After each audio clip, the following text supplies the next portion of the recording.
Good morning. It's Monday, September 30th. Thanks for joining us on Up to the Minute.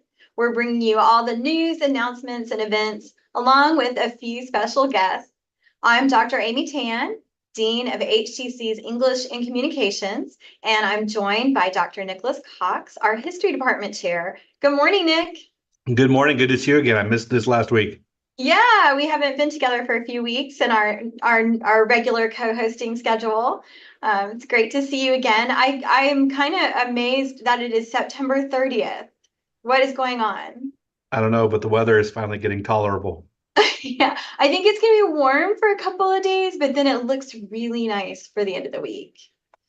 So yes, we will all be able to exist here in the city of Houston, Texas. We are live on HCCTV whenever HCC is in session, but how can people find us, Nick? That's right. We're also live on the Houston Community College District's Facebook page and on YouTube. We're also on X, LinkedIn, and HCCTV at noon, 5, and 10 p.m. Monday through Friday. For Mental Health Monday, HCC Counseling wraps up Suicide Awareness Month with some reminders about how we can help prevent it. And today, Patrick Nguyen, the lead counselor for HCC Counseling and Ability Services, is joining us. Good morning, Patrick. Good morning, everyone. How are you? Doing very well. Thanks for being here with us. Thank you. We'll be right with you. You'll be the second interview. First, we have two guests spotlighting Hispanic Heritage Month and Rocking the Vote. We're so happy to welcome Dr. Alex LaRotta, history professor at HCC Central, U.S. and Mexican American History, as well as Dr. Verónica Reyna, our associate director of the Rice Center for Civic Leadership and an HCC government adjunct professor. Welcome, Dr. LaRotta and Dr. Reyna. Good morning. Good morning. Thank you so much. Yeah, I'm so excited to hear your interview, and I'm going to pass it over to Nick. Yes. Thank you, Dean Tan, and welcome again to Doctors LaRotta and Reyna. Welcome back to the show, Alex, and I guess it's your first time on the show, Veronica. Is that right? I might have been on once in the past, yeah. We have so many episodes and we have so many segments that it's very likely that at some point we've all taken a turn on both sides of the microphone, right?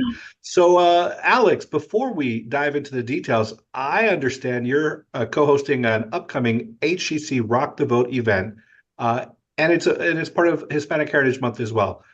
So, tell me a little bit about what you have planned. Hey, Nick. Yeah, good morning to you. And again, thanks for having us back on here.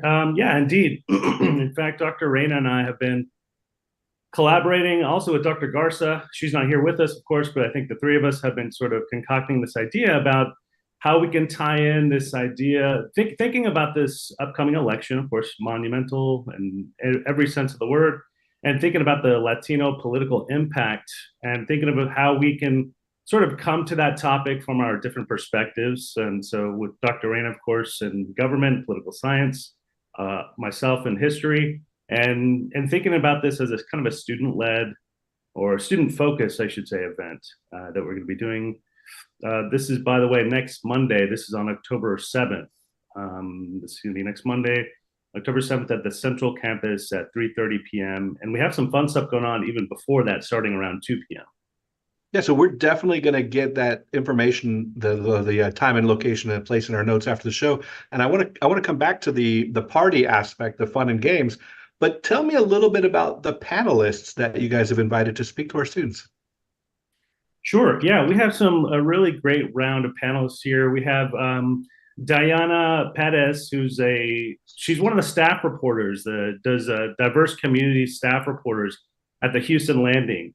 And so we were thinking about sort of how the media landscape and sort of local journalists can kind of speak to this question on sort of the Latino vote in the upcoming election. We have Diana Itza, who's the Texas youth organizer for Mi Familia Vota, which is sort of a community organization here in the Houston area. In fact, they're around the state of Texas. So we're really excited about having her as part of the panel. And then we have our own Dr. Samantha Rodriguez, HCC history faculty, also humanities faculty, and the co-coordinator for the Bridge Puente program. And so we have the three of those. And then, of course, Dr. Reyna is going to be moderating this event. Well, let me come back to you, Alex, in a moment to talk about the fun and games. But let's bring Veronica in. Since you're going to be the moderator, tell me, what do you expect? What do you think is going to be the most important sort of information or part of the panel? Yeah, of course. Well, you heard we have an amazing panel, and they have expertise in national, state, and local perspectives on politics, elections, and Latino power. And so what I hope to bring out in their with the questions and their answers is a historical context for Latino voting in terms of rights and struggles, but then tie this to contemporary issues, access to voting, the diversity of Latinos and how that segues into political diversity, as well as just the scope and scale of Latino power to influence elections. Well, now I think that the expectation is that this panel will help inform our students about issues and prerogatives, priorities among the Latino community in Houston, and that our Latino students would particularly be interested in this event. But how do you hope the roundtable will affect the vote among our students and other voters too? Yeah, well, I would go back to really focusing on the scale of that potential political power for Latinos, especially in Houston and Harris County and Texas. That impact is huge and can affect election outcomes. And so I really hope students bring home this message that their vote is very, very important, especially because the typical Latino voter is a young Latina, a young Latino. And so when we're thinking about that power of the Latino vote, we are thinking about young Latinos, our students. And so I really hope they correlate their participation with influencing elections. Yeah, I mean, I think it was, at least in the 2020 census, that both Texas and Houston are both about 40% Latino. And surely that's increased a tiny bit since 2020. And so the size of the Latino vote is incredibly important in every election in Texas. So Veronica, I wanted to ask, I know you still teach for us a little bit, but you also have a new role over at Rice. Can you tell me a little bit about how Rice is involved in this event? Sure, yeah. So we are cross-listing this event in our own Latina Heritage Month event, and we are encouraging faculty, staff, and my students to hop on the train and go to Central and attend and participate as well. So I think it's a great example of cross-institution support and advocacy. And so I'm excited that we're able to do this, especially around Latinos and elections. Oh, that's wonderful to hear. We do a lot of 2+2 kind of events with UH, TSU, Rice, Prairie View, and our students go on to other four-year institutions to complete their degrees. And the students who are here now benefit enormously from meeting and networking and interacting with those students and faculty at other institutions. So I'm really glad to hear that Rice will have a presence at this event. Yes. So Alex, let me ask you about the fun and games. Yeah, and we do have some of that too. So we, again, thinking about how we could sort of tie this into the broader theme of, Hispanic Heritage Month. I coordinated with there locally at the Central Campus with Student Life and with also this new organization that I'm the new faculty sponsor for HCC History. And there's a lot of overlap between these two organizations there at the Central Campus. To again, trying to highlight on this theme of being kind of student focused and really hitting on the theme of Hispanic Heritage Month outside of the event, we wanted to invite the community to come hang out. We're going to start around 2 p.m. We're going to have some music outside. And in fact, we have a DJ who's an HCC alumni. She goes by the name of DJ Mexican Blackbird. And she's going to be doing an all vinyl cumbia and Latin music set there in the plaza right outside of the Harmon building. If you're familiar with the Central Campus, that's where we're going to have the event, the Harmon building. So there's kind of that outside plaza there in the front of the beautiful Central Campus. And so she's going to be set up out there in coordination with Student Life. And we're also going to have some tacos, and we're going to have some drinks. So we're going to have some, plenty of food for everybody. So the idea is to kind of come hang out with the festivities. And then we're going to have a couple of student groups are going to have some info table pop-ups I think Veronica also mentioned that the Center for Civic Leadership is also going to have a table pop up. Is that right? Yes, correct. And we'll also have voter registration. That Monday is the last day to register to vote before early voting. So we're going to do our part and register as many people as we can. Well, Alex, I have to ask, are you going to spin a little vinyl yourself? So Nick knows that I'm also moonlight as a DJ on occasion. So I don't know that I'm going to be doing that, but I did tap my very good friend. Again, she's Fallon is her name. She's a DJ Mexican Blackbird. She'll be spinning the tune. So I think I'll just be kind of hanging out, enjoying.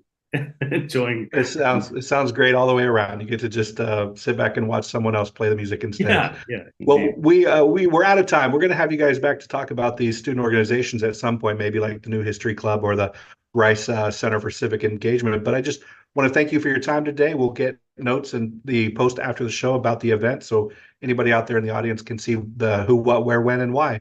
Thank you guys very much. Appreciate it. Thank you. Appreciate it. All right, up next, after a commercial break, Amy will visit with our Mental Health Monday guest. When I grow up, I want to work in a lab to build robots. From classroom to career, we're with you every step. Register for real-world education at hccs.edu. That one day at PE when they were like yelling at me and then you just linked arms with me. I don't think you know how much like that helped me. I finally like knew that I had somebody.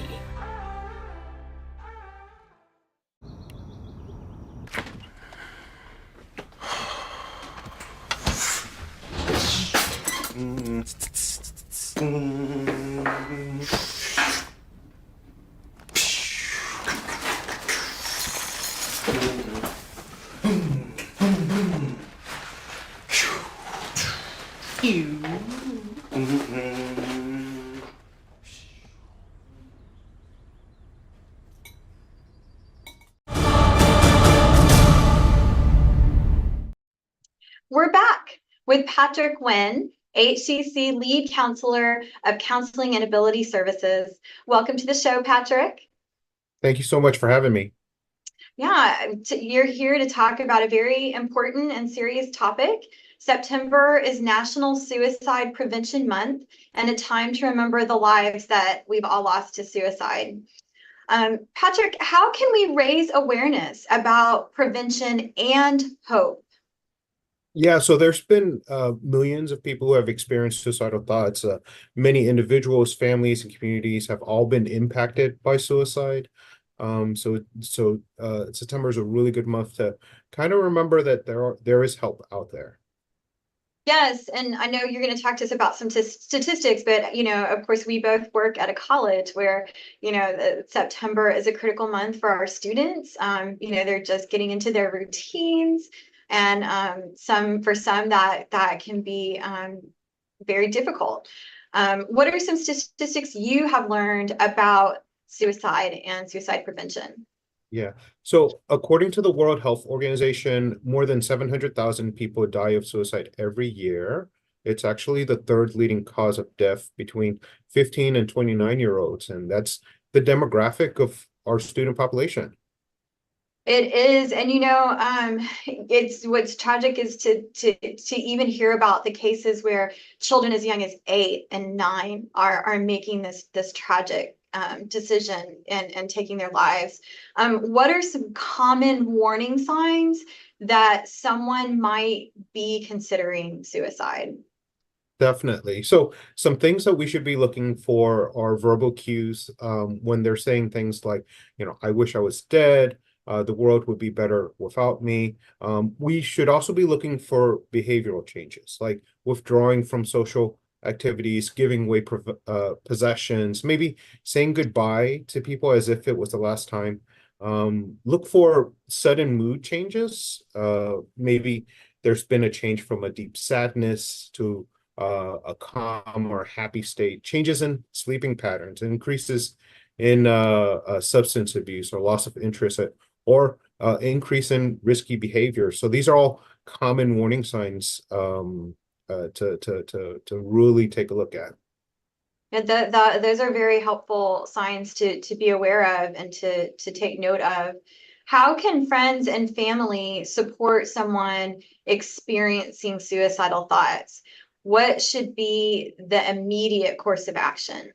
Definitely. Well, they should really listen without judgment, right?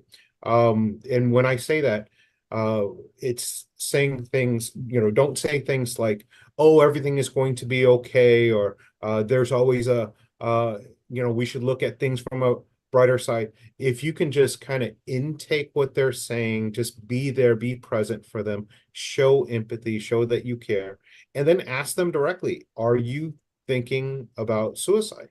And then you want to nudge them and encourage them to seek professional help with a counselor, a therapist, or a doctor. Say, hey, did you want me to look for counselors with you? Or did you want me to schedule an appointment with you? Did you want me with the doctor? Would you like me to walk with you or go with you or take you to the doctor's office? And check in with them regularly throughout this time, and then remove any potential dangers, right?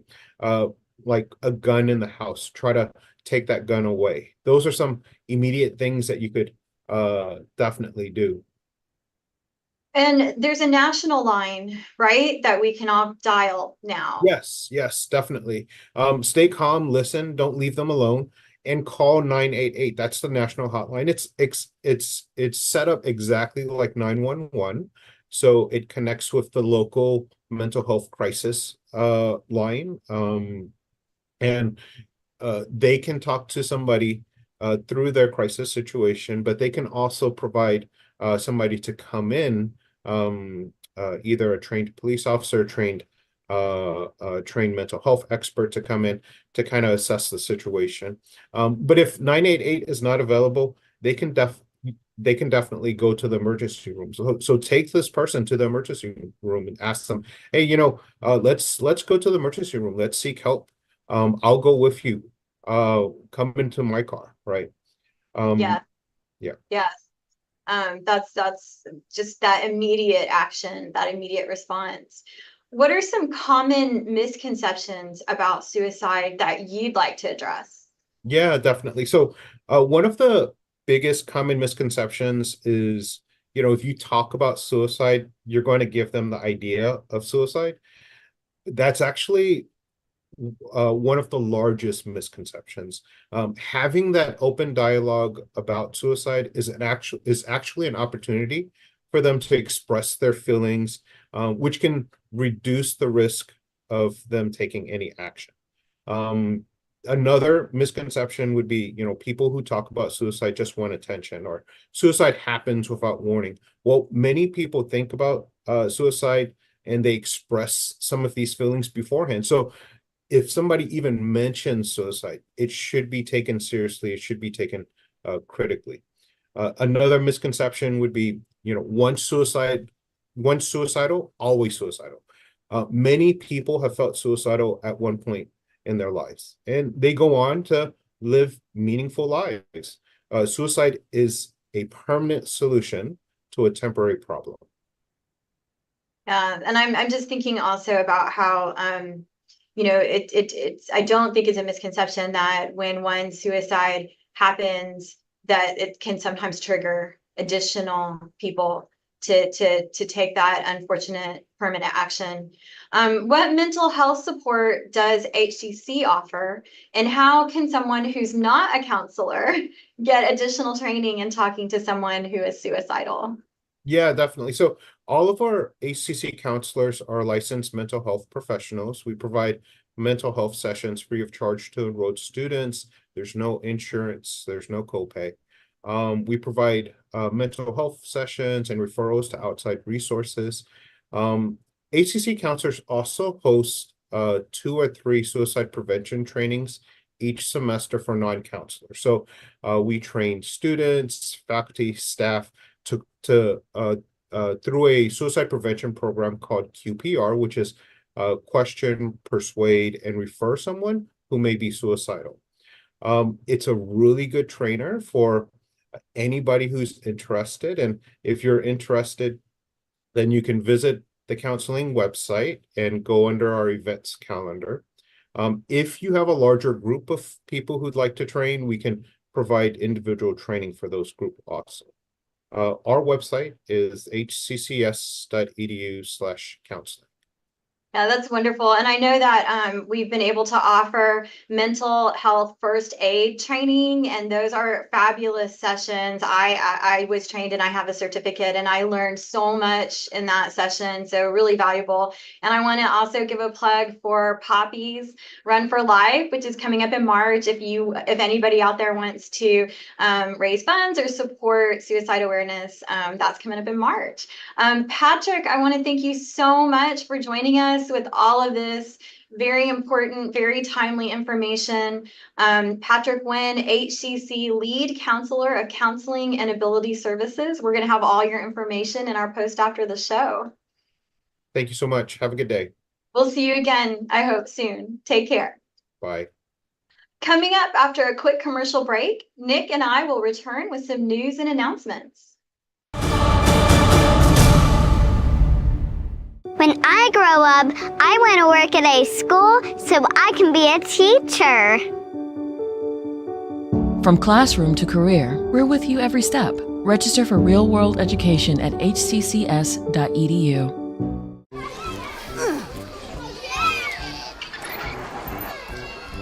If you love them enough to crawl into a play place to get them to come down, then surely you'll check nhtsa.gov/the right seat to make sure they're in the right car seat. Today I'm going to talk to you about physics.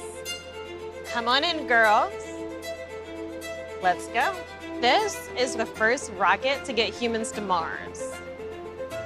Really tall. I'm a rocket structural engineer, designing and building parts of the rocket. You are the generation that will be stepping foot on Mars. Do I have a group of astronauts on my hands? Yes. You can become a rocket scientist or whatever else you want to be. And we're back with some news and announcements. First up, we have a reminder for your fall training. Be sure to check those deadlines. By law, HCC requires annual mandatory training for all faculty and staff to provide the basic governing principles of the policies or laws for HCC. Most training modules take about 30 minutes each to complete and provide critical information related to your responsibilities and obligations. The first round of training is due today, September 30th, and there's an additional set that are due October 4th, which is the end of this week. So be sure to sign into Percipio, see our post after the show for the site where you can register and complete your training. And to go along with that training, we're going to be celebrating National Night Out. That's right. Tuesday is National Night Out, where the HCC Police invite the community to come together. HCC's Police Department welcomes faculty, staff, and students to join Texas's National Night Out to make our community safer and more caring. That'll be from 4 to 8 p.m. on Tuesday, October 1st, right over here at the West Houston Institute this year. Check our post after the show for more information. Yeah, it's always a fun night. There'll be music and games and lots of swag to take home. So try to get out there if you can. We will be having Eagle Preview Days across all of our HCC campuses. Designed to highlight all aspects of student life, HCC Preview Days will cover everything from academic possibilities, financial aid and scholarships, to student organizations and facilities. Pre-registration is required, and spots are filled on a first-come, first-served basis. That's going to be from 9 a.m. to noon on Saturday, October 12th, across HCC, so you can go to the closest campus to you. Be sure to check our post after the show for information on how to register. Well, also, HCC's Endowed Chairs for Teaching and Learning has evolved to become HCC's annual Innovation Grants program. You can apply now because innovation grants are available. The applications are open for 5 faculty and student support staff to receive up to $5,000 to implement their innovation plans. Deadlines for nominations close Friday, October 18th at 5 p.m. Check our post after the show for more information about the selection process. An excellent program. It's really fantastic to see that program continuing. Faculty art exhibition at Central Gallery. Intersections is the name of the works of Benny Flores Ansel and Nathan Dube that highlights their research of the tools and technologies offered by the WHI Idea Studio, which is where the innovation grants are housed. The exhibition is at Central Gallery. It will be through November 1st. There's an artist reception Tuesday, October 22nd at the HCC Central Fine Arts Gallery. This exhibition is free. Everyone is welcome. Check the post after the show for more information. And Nick, you can still register for classes. That's exactly right. You know, the second 8-week session that begins on October 14th, enrollment is still open. You can still sign up for classes if you want to knock a few credits out this fall semester. Spring registration is going to open just around the corner. So HCC courses are offered in a range of modalities. We have traditional classes in person. We have classes that run online anytime, asynchronously. We also run online on a schedule classes with virtual meetings. We have traditional labs and in-person labs and hybrid labs and hybrid classes as well. To learn more about HCC program start dates and options to cover your costs, go to hccs.edu/apply.